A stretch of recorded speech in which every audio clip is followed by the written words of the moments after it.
Olá, você que me segue no Rodrigo Silva, Arqueologia. Estamos de volta para mais um bate-papo, sempre falando de coisas relacionadas à Bíblia, à teologia, à filosofia. E hoje eu gostaria de conversar com você um pouquinho sobre os dinossauros a partir do ponto de vista da Bíblia e do livro do Gênesis. Mas eu não posso começar o assunto sem primeiro convidar você, que ainda não é inscrito no canal, a se inscrever. Se gostar do conteúdo, partilhar para os seus amigos, deixar o seu like. E uma coisa importante, não se esqueça de ativar o sininho de notificações e também deixar um comentário aqui no canal. Isso ajuda muito o YouTube a reconhecer que esse canal realmente ele tem valor e outras pessoas podem assistir também, tá certo? Aproveitando o ensejo, eu também gostaria de fazer um convite todo especial para você. Agora, a partir do dia 8 de fevereiro, eu vou começar a Semana Bíblia 3D. O que é a Semana da Bíblia 3D? Há muitas pessoas que têm dificuldade de entender a Bíblia Sagrada porque ela foi escrita num contexto bem diferente do nosso. Por isso que as perguntas sempre estão saltando aí na internet e eu venho todas as vezes aqui colocar um vídeo, colocando algum ponto, explicando o outro. Então vamos falar um pouquinho de método. Como é que você pode estudar a Bíblia e torná-la mais prática, mais aplicável aos dias de hoje e entender bem a sua mensagem? Por isso que nós chamamos essa semana de Semana Bíblia em 3D, porque eu vou falar das três dimensões da Bíblia. A dimensão histórica, a dimensão arqueológica e a dimensão espiritual. Essas três dimensões darão o contexto e, ao mesmo tempo, a adequação da mensagem bíblica ao nosso tempo, sem perda de identidade do sagrado, da teologia que está por detrás do texto. E como é que você faz para participar? É simples. Eu vou deixar aqui na descrição um link onde você pode entrar, fazer a sua inscrição. A semana é completamente grátis. É um presente que eu estou procurando dar para você. Não somente eu, mas também o NASP, que me ajuda aqui, e uma equipe que está me ajudando a organizar essa Semana da Bíblia 3D. Porque muitas pessoas querem conversar comigo, bater um papo, tirar algumas dúvidas, e eu quero ver a maneira de otimizar a forma do conhecimento chegar até você da maneira mais didática e fácil possível, tá bom? Então anote na sua agenda essa data aí, dia 8 de fevereiro, Semana a Bíblia em 3D, e faça sua inscrição no link que está aqui na descrição do vídeo, tá bom? Bom, vamos então agora falar um pouquinho sobre os dinossauros e a Bíblia. Esse tema ainda ficou mais forte essa semana, porque nos primeiros capítulos da novela da Record, na novela Gênesis, mostrou já os dinossauros sendo destruídos pela queda de Lúcifer no céu, que caía como um meteoro. Eu já expliquei a exaustão no vídeo anterior, que essa é a chamada teoria da brecha, e há aqueles que concordam com ela e aqueles que discordam da teoria da brecha. Eu já apresentei minha opinião ali também naquele vídeo, se você não assistiu, você pode dar uma olhadinha lá. Mas mesmo assim, muita gente falou: Rodrigo, tá bom, nós entendemos a sua posição, mas e os dinossauros? Onde é que eles encaixam aí nesse esquema da criação, no Gênesis, na Bíblia? O que a Bíblia fala sobre isso? Eles existiram mesmo? Não existiram? Como é que foi tudo isso? Então eu vou começar contando uma historinha para você. A partir do final do século XVIII, meados do século XVIII, para ser mais preciso, um grupo de cientistas começaram a investigar alguns ossos que já eram encontrados por séculos, mas as pessoas não davam muito valor a eles. Eram ossos petrificados de animais que pareciam não existir mais. Alguns pequenos, como peixes, como uma espécie de baratinha que foi chamada depois de trilobita, alguns gigantescos, um fêmur enorme, maior do que o fêmur de um elefante, por exemplo, e não era um elefante, não era um rinoceronte, era algum tipo de animal que ninguém encontrava na fauna. E a partir do século XVIII, então, quando surge a geologia moderna, esses fósseis começam a ganhar a atenção dos geólogos, dos biólogos e daqueles que já estavam tentando entender a chamada história física da Terra. Aí você tem nomes que se destacam aí, como James Hutton, que propôs a ideia de que o presente é a chave do passado. Você tem Lyell, com as classificações dos tipos de plantas, os tipos de animais, a taxonomia, que até hoje é usada aí por biólogos no mundo inteiro. E você tem também Georges Cuvier, que é o pioneiro da geologia moderna e começa a surgir na ciência um estudo chamado paleontologia, para estudar esses fósseis, esses ossos de pedra que eram encontrados em rochas, em montanhas. O que seriam eles? Na Idade Média, quando esses ossos eram achados acidentalmente, muitos pensavam que eram ossos de dragões, aqueles dragões das mitologias medievais, ou mesmo também dos contos chineses, que colocam aquelas serpentes com asas, às vezes, cuspidoras de fogo, que inundaram a imaginação de muitos escritores do passado. Bom, o nome desses animais nomes para esses animais começaram a ser dados agora a partir das classificações que eram dadas em biologia. Por exemplo, um dos primeiros que eles deram o nome foi o iguanodonte. E depois, por volta, se eu não me engano, de 1840, acho que foi em 1841, um pesquisador também chamado Richard Owen, ele resolveu chamar de maneira geral esses animais extintos de dinossauros. De onde que ele inventou esse nome dinossauros? Conhecedor da língua grega, e na época era muito comum na ciência fazer nomes científicos a partir do grego e do latim.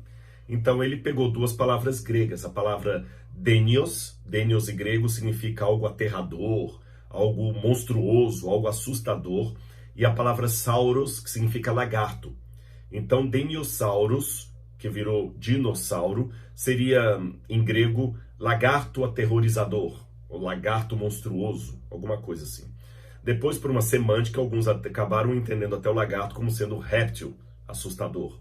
Aí veio o nome dinossauro, 1841, Owen.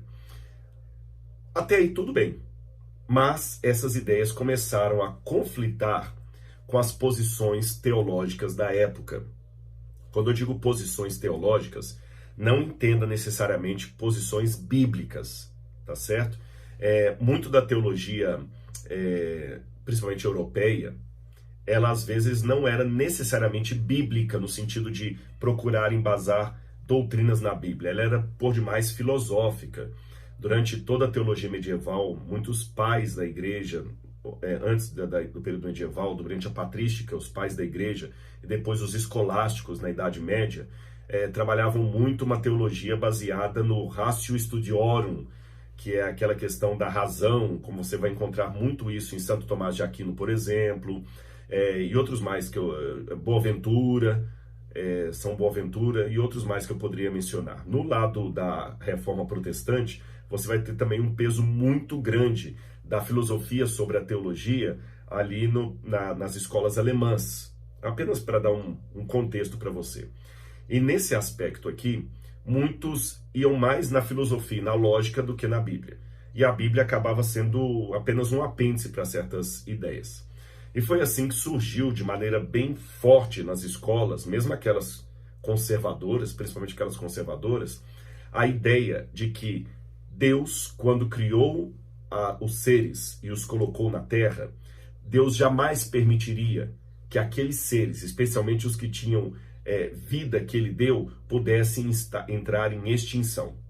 Ou seja, todos os tipos de animais que Deus criou no Éden deveriam estar de maneira invariável até hoje.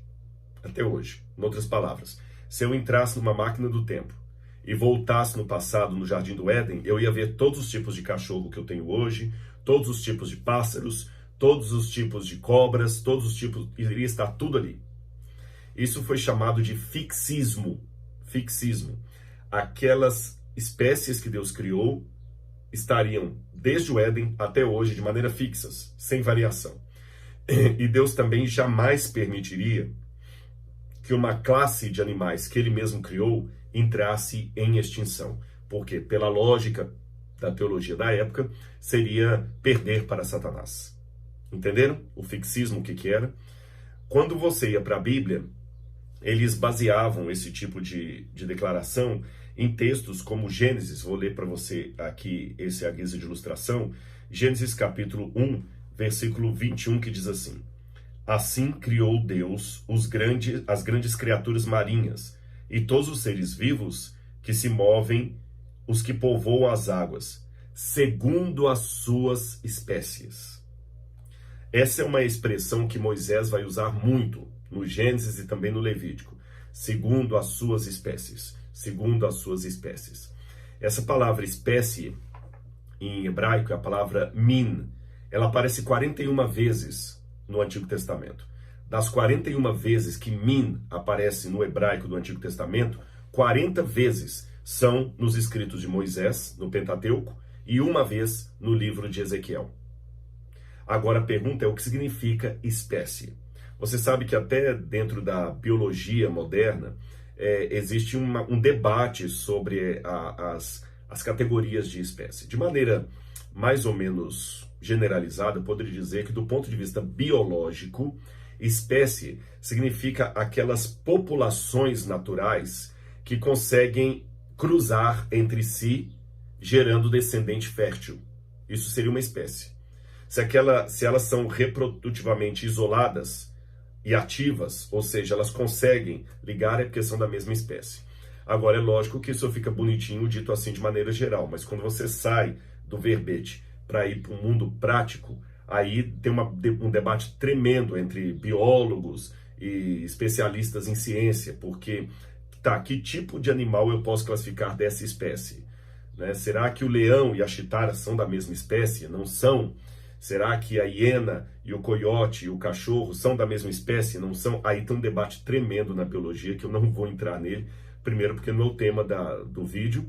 E segundo, porque me falta expertise. Aliás, uma coisa que eu deveria ter dito lá atrás e acabei esquecendo, vou falar agora.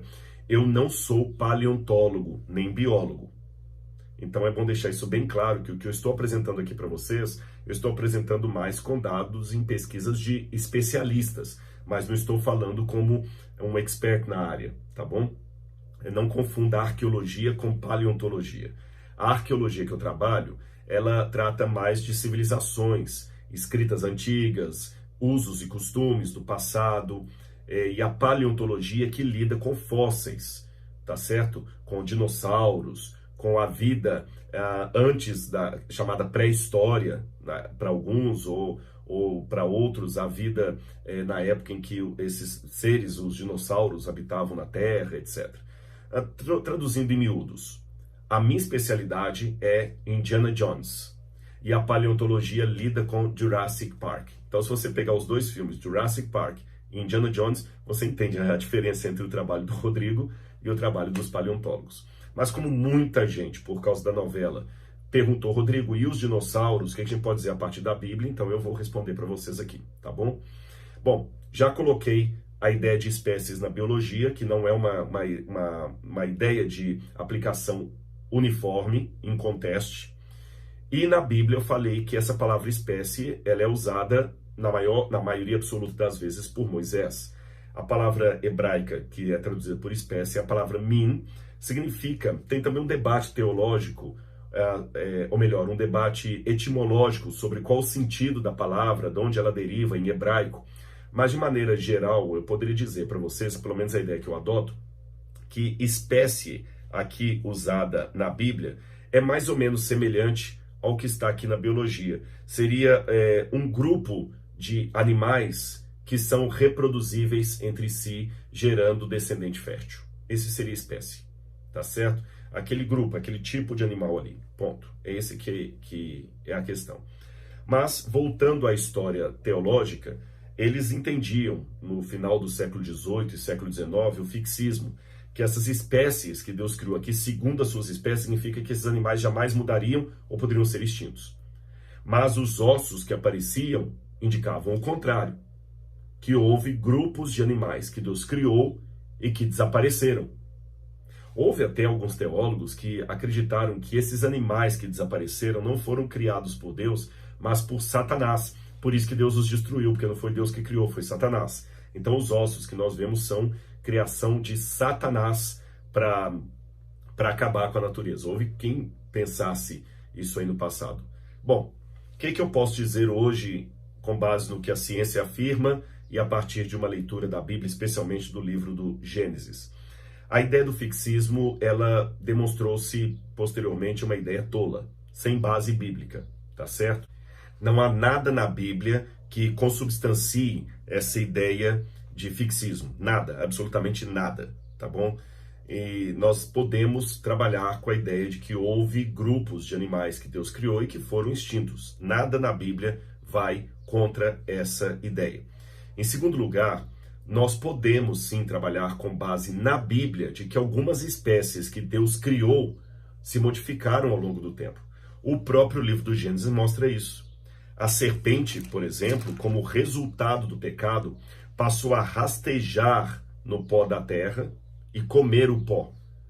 Tudo indica que a serpente, antes da queda, seria um animal fisiologicamente distinto do que nós temos hoje. Porque Deus falou, a partir de hoje você vai rastejar no pó da terra.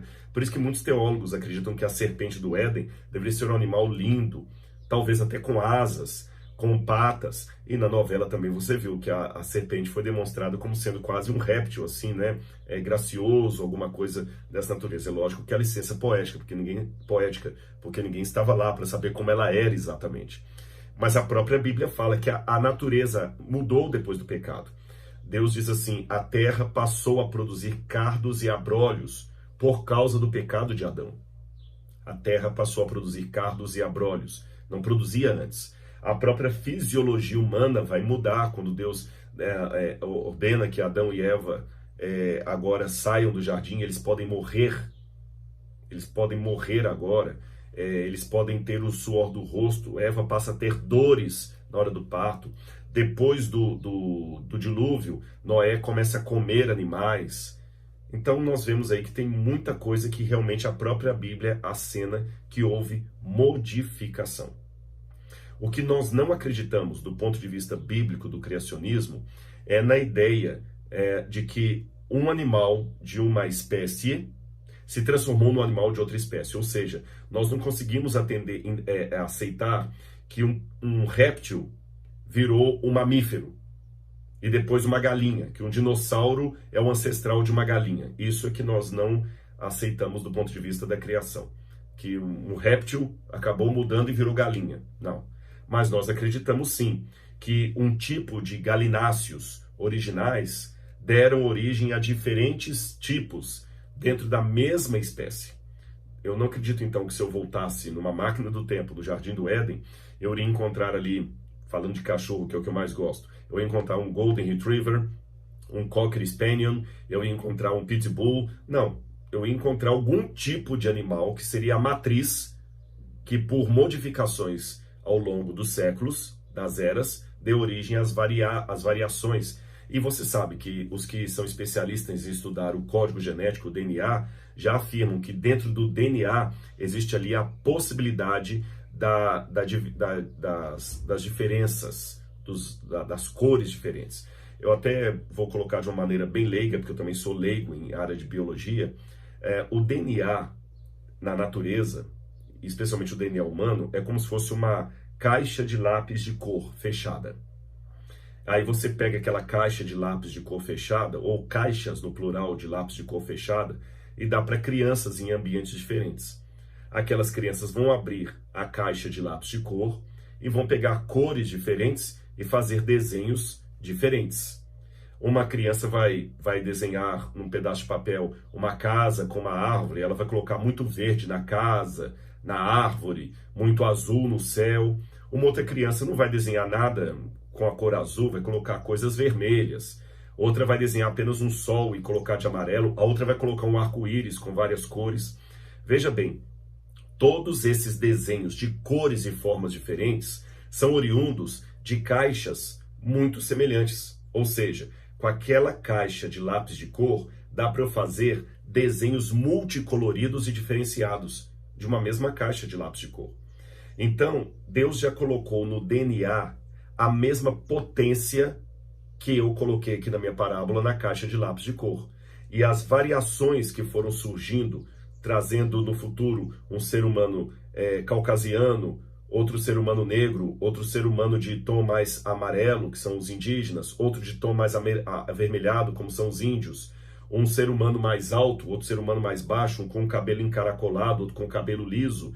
Essas mudanças estão perfeitamente compatíveis com as possibilidades que nós vemos no DNA na caixa. A única diferença é que, dependendo do ambiente onde esse ser humano estava, ou esse descendente estava, alguns lápis de cor se tornaram mais evidentes do que outros, tá certo?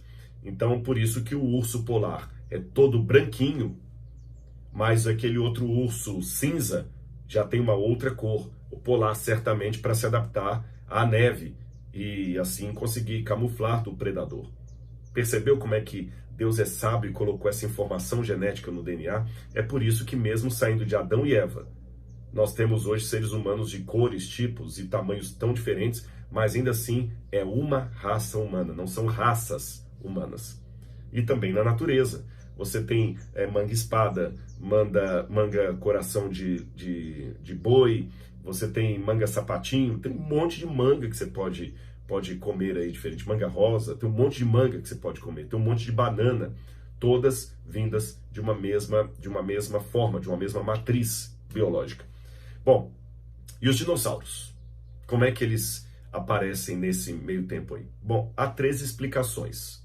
Uma delas é aquela da teoria da brecha, que eu já expliquei no vídeo passado, os que a defendem e acham que os dinossauros existiram antes de Adão. E ali eu apresentei os prós e os contras a respeito dessa teoria.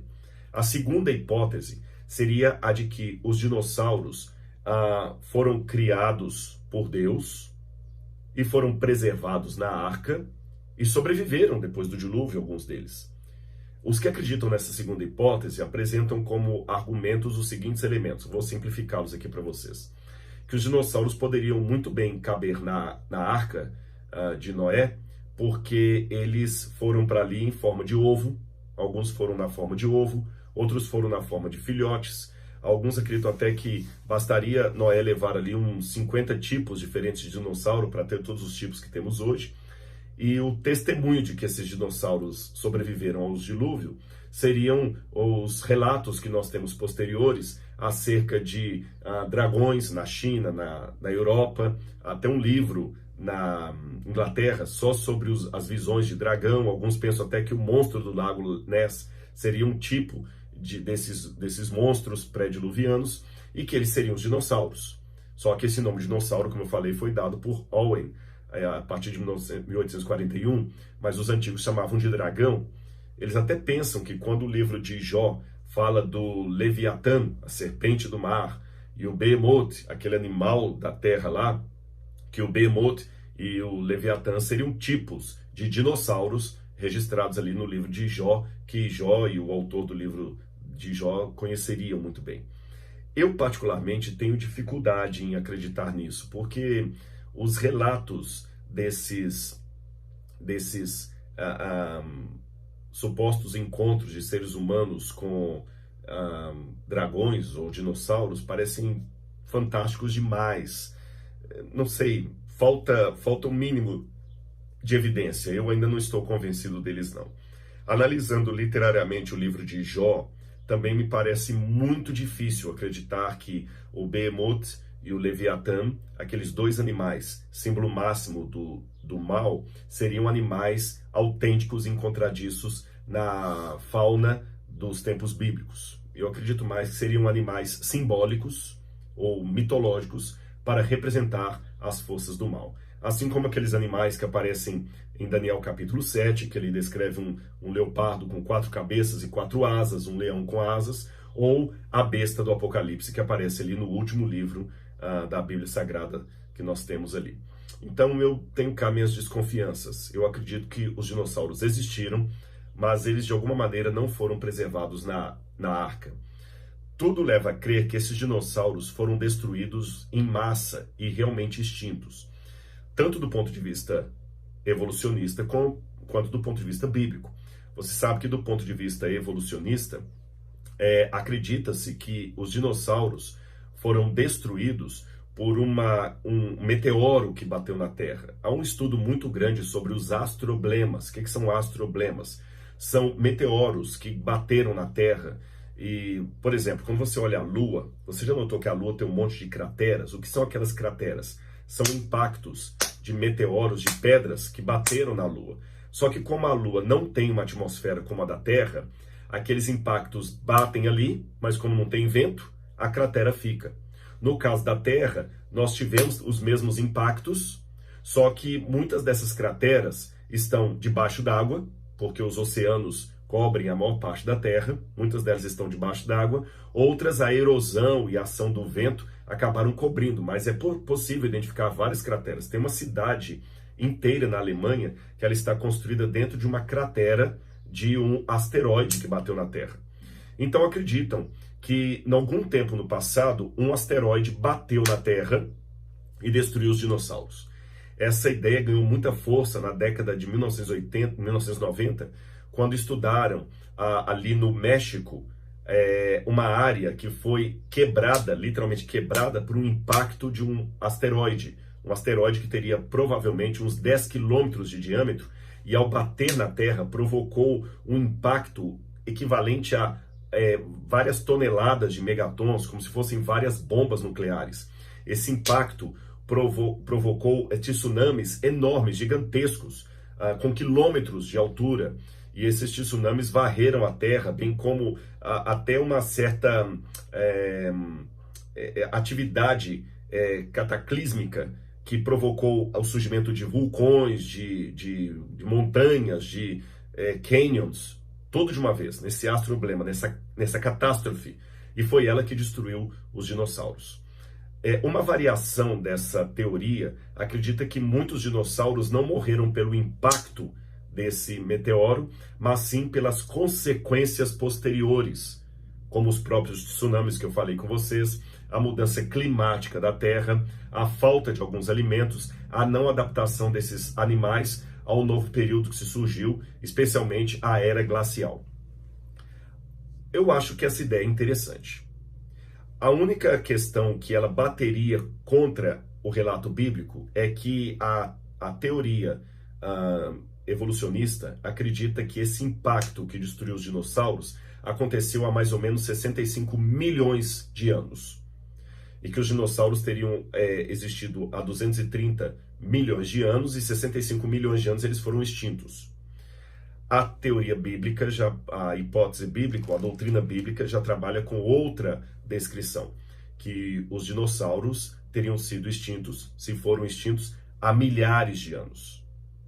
Aqui nós temos um problema, porque normalmente, ainda que eu acredite na hipótese de que a Terra, a matéria inorgânica, possa ter existido por milhões de anos aqui, até que Deus, na semana da criação, começou a dar forma e preencher isto, ainda que eu acredite que a Terra possa ter 4 bilhões de anos, isso não é incompatível com o relato do Gênesis, a vida na Terra tem que ter milhares de anos, porque a semana da criação ocorreu há alguns milhares de anos, e a vida na Terra só surgiu na semana da criação.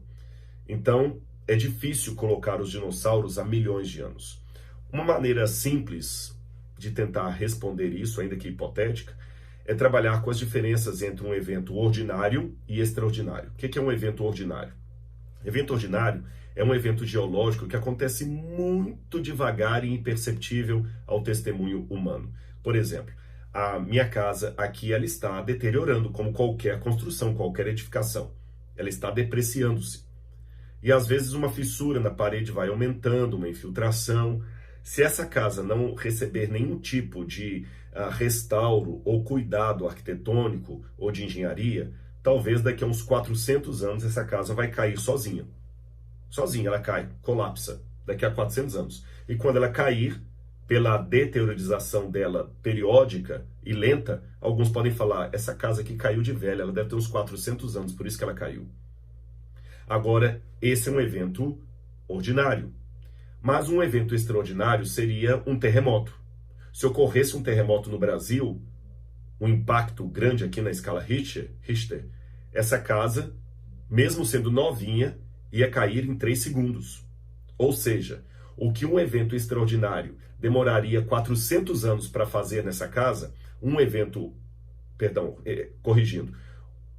que um evento ordinário demoraria 400 anos para fazer nesta casa, ou seja, fazê-la cair sozinha, um evento extraordinário, um terremoto, daria o mesmo resultado em poucos segundos.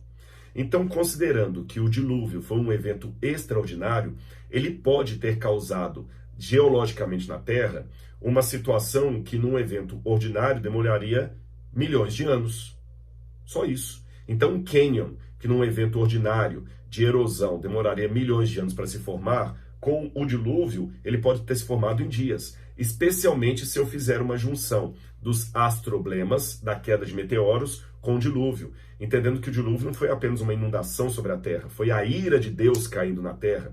Então, por que não supor que muitos desses meteoros caíram na Terra, provocando tsunamis, impactos tremendos, causando uma destruição na Terra muito maior do que leitores da Bíblia podem imaginar apenas a partir da descrição de uma inundação de aves de água subindo. Lembra que a Bíblia fala que romperam as comportas d'água do céu e as que estavam no subsolo. Então a terra foi transtornada. E é provável então que os dinossauros foram exterminados nisso aí. Tanto é que muitos fósseis de dinossauros são encontrados realmente como sendo fruto de algum animal que foi soterrado instantaneamente. Agora alguém pode falar, tá bom, Rodrigo, mas se foi assim, por que então que Deus não os preservaria na arca como preservou outros animais? Essa é uma questão difícil realmente de bater um martelo, porque nós não temos um claro assim do Senhor, nós temos o silêncio da Bíblia. Eu vou levantar uma hipótese aqui, tá bem? Não é uma certeza absoluta para longe de qualquer questionamento. Alguns acreditam que os dinossauros podem não ter sido preservados no dilúvio por uma questão de praticidade, porque como eram paquidermes e consumiam grandes toneladas de alimento, se eles sobrevivessem ao dilúvio, quando Noé saiu da arca, esses animais poderiam, principalmente se tornando carnívoros, acabar devorando Noé e sua família, porque não teria comida para eles. É o que alguns pensam. Então eles acabaram sendo tirados por Deus e não preservados na arca. E quando Deus fala que ele levou todos os animais ali, é apenas uma hipérbole. Alguns animais Deus resolveu não preservar. Essa é uma hipótese, porque esses animais seriam nocivos ao ser humano depois no pós-dilúvio. Se eles consumissem toneladas de grama, não ia sobrar nada de pastagem. Se eles já fossem carnívoros, eles seriam uma ameaça para Noé e sua família. É uma hipótese. Ela não está isenta de críticas e observações, mas é algo que pode ter o seu sentido. Uma outra hipótese, ela é interessante porque ela foi apresentada até por um professor, um dos maiores filósofos cristãos da atualidade, e que é respeitadíssimo, que é Alvin Plantinga. Você sabe que Alvin Plantinga foi respeitado ele é respeitado até por ateus. E Alvin Plantinga escreveu um livro onde o conflito realmente permanece: ciência, religião e naturalismo. E ele diz o seguinte: o mundo pode muito bem conter pecado e sofrimento, não apenas da parte dos seres humanos, mas talvez também da parte de outras criaturas. Na verdade, algumas dessas criaturas, outras, podem ser muito mais poderosas do que os seres humanos. E alguns deles, Satanás e seus anjos, por exemplo, podem ter tido permissão para desempenhar um papel na evolução da vida na Terra, guiando-a na direção da predação, desperdício e da dor. E antes que você falar, Rodrigo, mas isso é coisa muito de crente. Não, Alvin Plantinga publicou esse livro, nada mais, nada menos, pela Oxford University Press. Foi a Universidade de Oxford que produziu esse ensaio filosófico dele. Embora seja filosófico e hipotético, ele tem a sua lógica. Será que, se o ser humano tem a capacidade de mexer geneticamente na natureza, produzindo coisas que realmente estão realmente assustando aí, por exemplo, a própria questão dos transgênicos, que muita gente está apavorado, o que isso aí pode causar. E nós sabemos que tem alguns cachorros, por exemplo, que são frutos de uma espécie de hibridismo, estou usando a palavra como leigo.